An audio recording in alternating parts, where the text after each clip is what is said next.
Easy ആയിട്ട് ഉണ്ടാക്കാം. ഇതിനെ എങ്ങനെ ഉണ്ടാക്കുന്നതെന്ന് നമുക്ക് നോക്കാം. കുക്കറിലാണ് ഇത് ചോറ് വെക്കുന്നത്. അപ്പോൾ നമുക്ക് കുറച്ച് വെളിച്ചെണ്ണ ഒഴിച്ചു കൊടുക്കാം. 1 ടീസ്പൂൺ നെയ്യ് കൂടെ ഇതിലേക്ക് ഒഴിച്ചു കൊടുക്കാം. ഇതിലേക്ക് 3 ഏലക്ക ചേർത്ത് കൊടുക്കാം. കുറച്ച് പട്ട,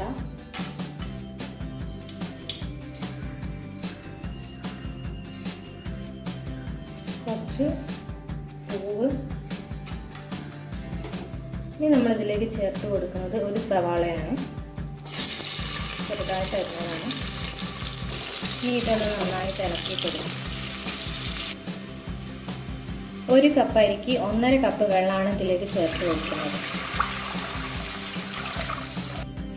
നമുക്ക് ആവശ്യത്തിനുള്ള ഉപ്പ് ഇട്ട് കൊടുക്കാം. ഞാനിവിടെ കല്ലുപ്പാണ് എടുത്തിട്ടുള്ളത്. ഇനി ഈ വെള്ളം ഒന്ന് നന്നായിട്ട് തിളച്ച് വരാൻ വേണ്ടിയിട്ട് നമുക്കിതൊന്ന് മൂടി വെച്ച് കൊടുക്കാം. നമ്മൾ വെള്ളം നന്നായി തിളച്ച് വന്നിട്ടുണ്ട്. നമുക്ക് അരി ഇട്ട് കൊടുക്കാം.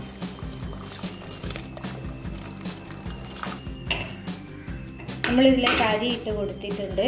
ഇത് ഞാനൊരു 3-4 തവണ കഴുകിയിട്ട് ഒരു 10 മിനിറ്റ്, ഒരു 10-15 മിനിറ്റ് നല്ലോണം വെള്ളത്തിൽ കുതിർത്തി വെച്ച് ഊറ്റിയെടുത്തിട്ടുള്ള അരിയാണ്. ഇനി ഇതൊന്ന് വേവിച്ചെടുക്കാം.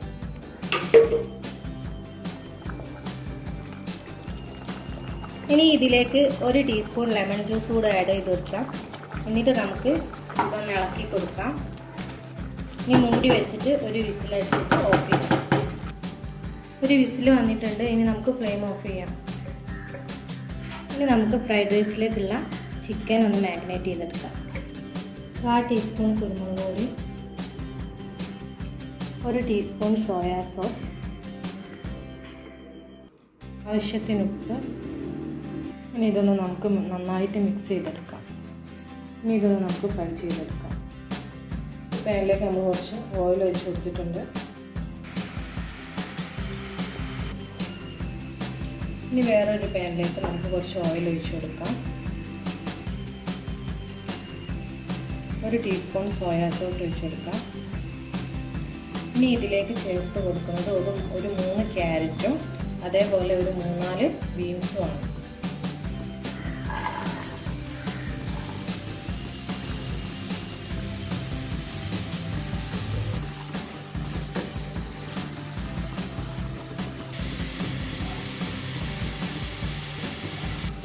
ചിക്കന് നമ്മൾ വേറൊരു പാത്രത്തിലേക്ക് മാറ്റിയിട്ടുണ്ട്. നമുക്ക് ഇതേ ഓയിലിൽ തന്നെ മുട്ടയൊന്ന് വേവിച്ചെടുക്കാം.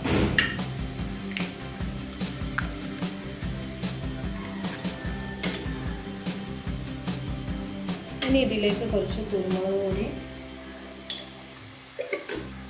കുറച്ച് സോയാ സോസ്, ഇതൊന്ന് ഹൈ ഫ്ലെയിമിൽ വെച്ചിട്ട് നന്നായിട്ടൊന്ന് റെഡിയാക്കി എടുക്കാം. ഇതിലേക്ക് ഒരു ക്യാപ്സിക്കം ആഡ് ചെയ്ത് കൊടുക്കാം.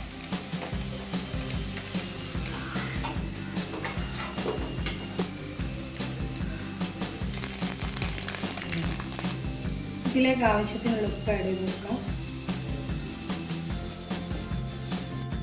1/2 ടീസ്പൂൺ കുരുമുളക് പൊടി ഇട്ട് കൊടുക്കാം.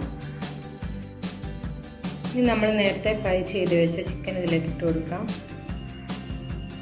അതുപോലെ തന്നെ ഫ്രൈ ചെയ്ത് വെച്ച് എഗ്ഗും കൂടെ ഇതിലേക്കൊന്ന് ഇട്ട് കൊടുക്കാം. ഇനി ഇതിൽ ചേർത്ത് കൊടുക്കുന്നത് കുറച്ച് വേവിച്ച് വെച്ച ഗ്രീൻ പീസാണ്. ഇതെല്ലാം കൂടി നമുക്ക് ഇളക്കി കൊടുക്കാം.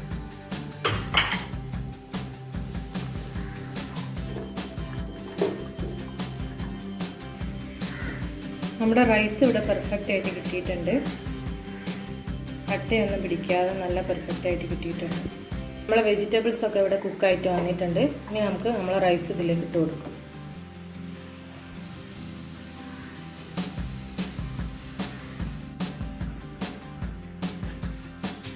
നമ്മളെ ഫ്രൈഡ് റൈസ് ഇവിടെ റെഡി ആയിട്ടുണ്ട്. ഇനി നമുക്ക് ഇതൊരു സെർവിങ് പ്ലേറ്റിലോട്ട് മാറ്റാം. അപ്പോൾ എല്ലാവരും ട്രൈ ചെയ്ത് നോക്കാം. അതേപോലെ എൻ്റെ ചാനൽ ലൈക്ക് ചെയ്യാനും ഷെയർ ചെയ്യാനും സബ്സ്ക്രൈബ് ചെയ്യാനും മറക്കരുത്. ഇതുപോലെ നല്ലൊരു വീഡിയോ ആയിട്ട് നമുക്ക് വീണ്ടും കാണാം. Thank you.